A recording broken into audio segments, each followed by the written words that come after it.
session. On va reprendre les travaux et on va entamer la deuxième session de notre matinée sur la journée internationale des migrants. Donc, durant cette deuxième partie de la matinée, on va essayer de focaliser sur les politiques européennes, les politiques migratoires européennes. On ne va pas revenir, comme ont préconisé certains,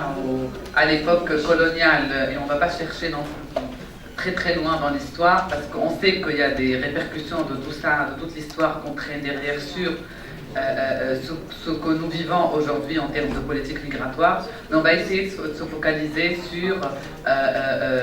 la situation actuelle et les impacts qu'ont eu la conjoncture actuelle sur tous les plans économiques, sécuritaires, politiques, etc., sur les politiques migratoires européennes et sur la situation des migrants dans cet espace que nous partageons dans cette région du monde, entre l'Europe et la région de l'Afrique du Nord et du Moyen-Orient, c'est-à-dire ce qu'on appelle l'espace euro-méditerranéen.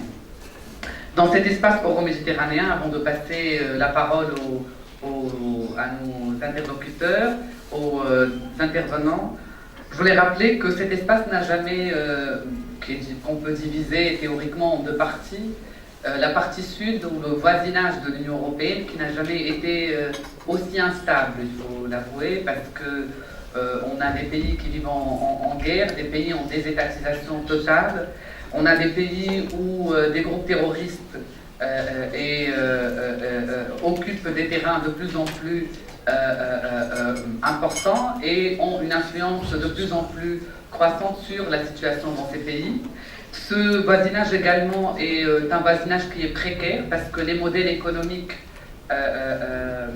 jusque-là, qui ont été entretenus jusque-là, se sont avérés insuffisants, le moins qu'on puisse dire, et ils ont échoué à répondre aux aspirations et aux besoins des populations, ce qui a nourri un sentiment de marginalisation, de précarité, de pauvreté, notamment auprès des jeunes dans cette région du monde. De l'autre côté de cet espace euro-méditerranéen, un peu plus vers le nord, l'Union européenne vit aussi une crise économique sans précédent dans l'histoire moderne, des politiques d'austérité qui pèsent de plus en plus sur la situation dans ces pays, et une montée croissante également des courants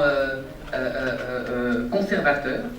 si on peut les qualifier de conservateurs, des courants xénophobes et racistes, voire extrémistes.